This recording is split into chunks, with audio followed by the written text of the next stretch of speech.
Hi guys, welcome to Tuesday, May 19th. So, final chapter of the book, chapter 12, which also means that we're almost done here, which we already kind of knew because you seniors only have about 10 official days left. Which also means that hopefully you guys are working hard on your projects and you've signed up, you've given me a proposal, and you are getting all that research done.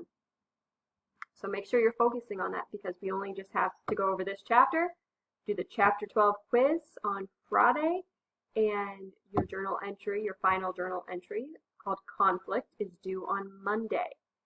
And that is it other than your project. So make sure you're asking questions.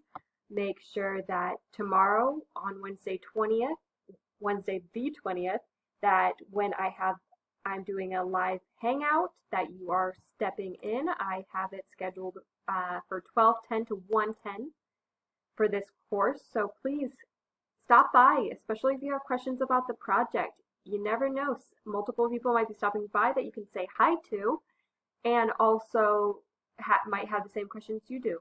So it's always good and to maybe stop by for a few minutes, okay?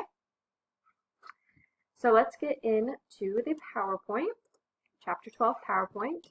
Chapter is called Managing Interpersonal Conflicts.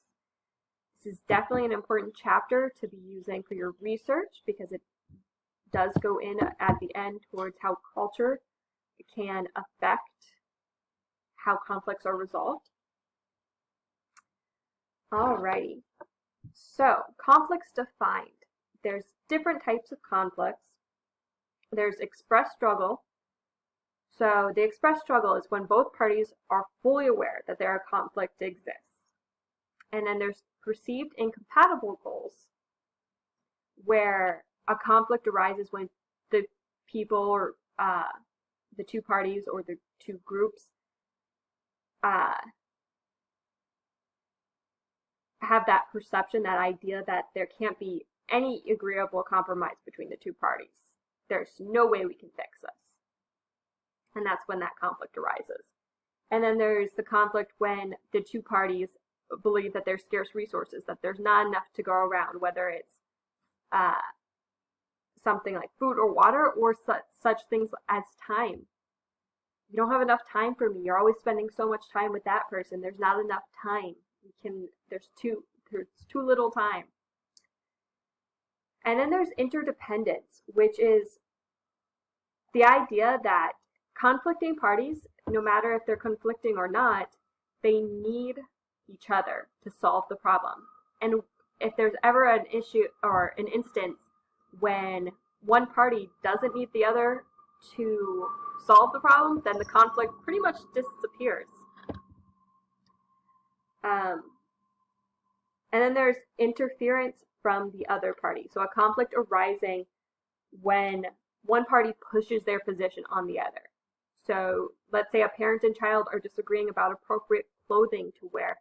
And that parent's like, well, it's my way or the highway. You're wearing what I say you're wearing because I'm paying for your clothes. And that can definitely cause a huge conflict. Sorry, guys, my cat's trying to eat the plant. Stop it.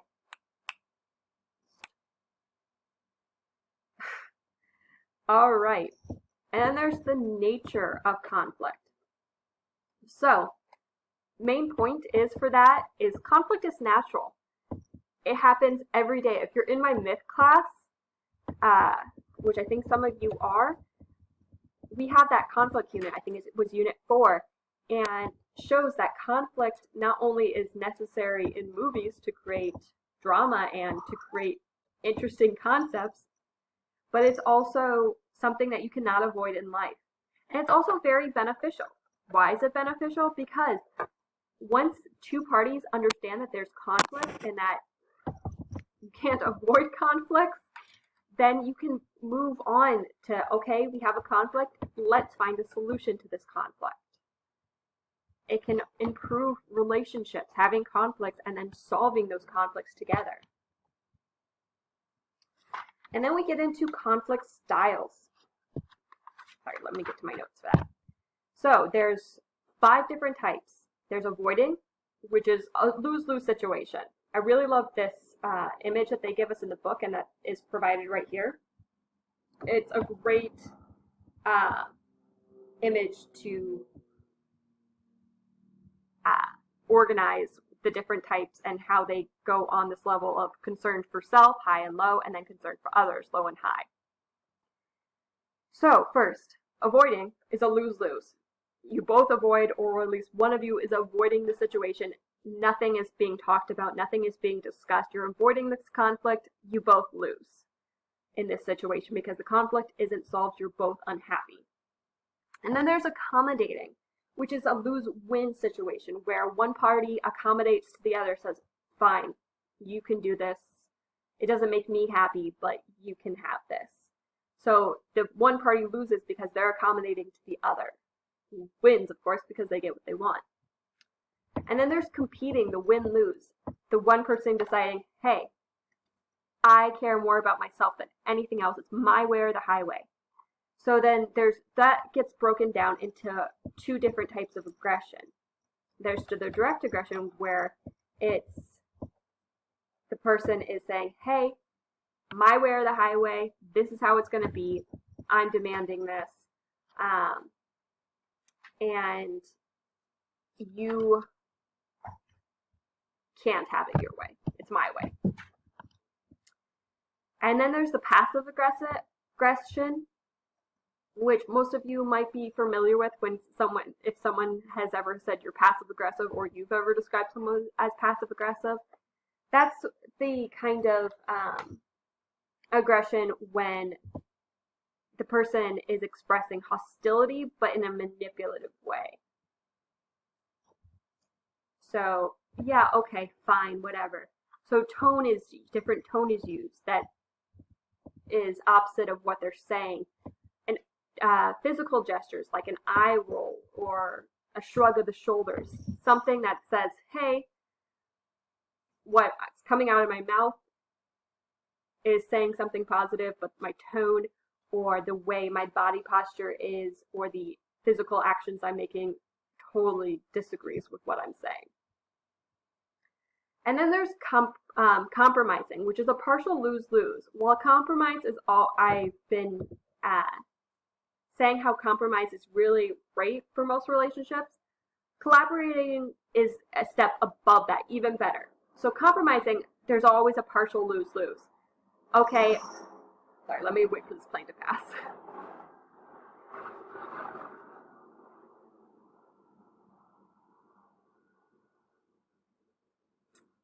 Okay, so compromising, partial lose-lose. Okay, I get this part of that situation, and you can have this, but both parties are still not getting fully what they want. They're only getting part of what they want, but they're each getting something. So it's a partial lose-lose, but it's also a partial win-win. And then collaborating, that's the win-win situation. That is when you're going above and beyond to discuss this and go through the steps, which we'll discuss later on how collaborating has multiple steps, where you find a solution that everybody gets whatever they want out of this.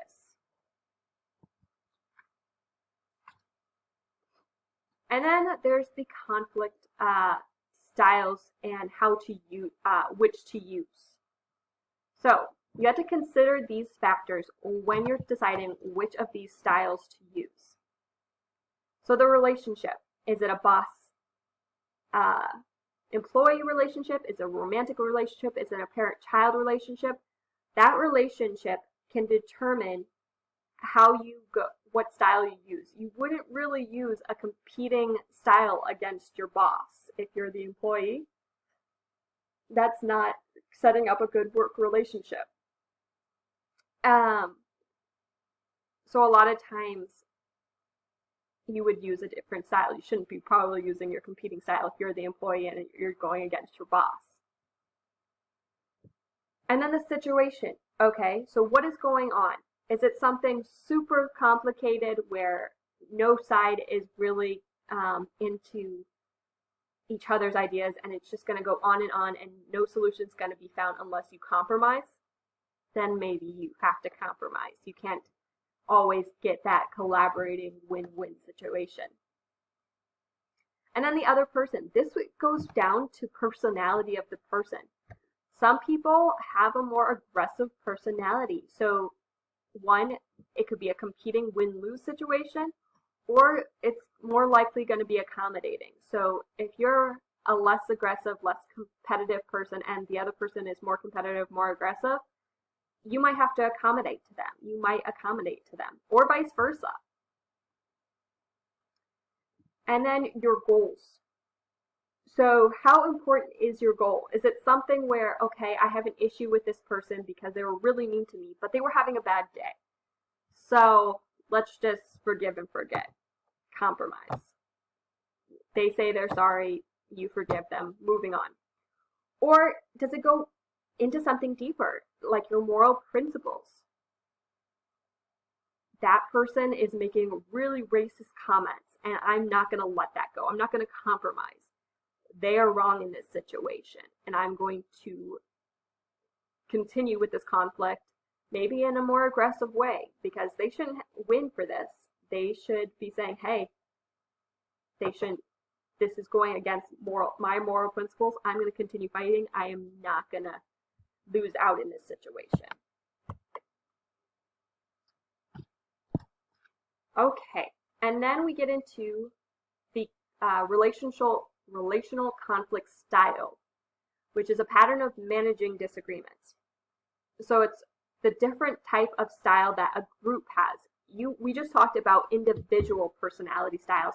Now we're talking about the group together, whether it's relationship, a romantic relationship, husband and wife, girlfriend, boyfriend, parent, child, or friend and friend, or boss and employee. Each group has their own relational conflict style. So there's the complementary conflict style, where the partners, the conflicting parties, use different but mutually reinforcing behaviors. And then there's symmetrical conflict style, where both partners use the same behavior. So both are kind of the same personality style. And then there's parallel conflict style, where both parties kind of shift in between complementary and symmetrical, depending on the situation, depending on the argument.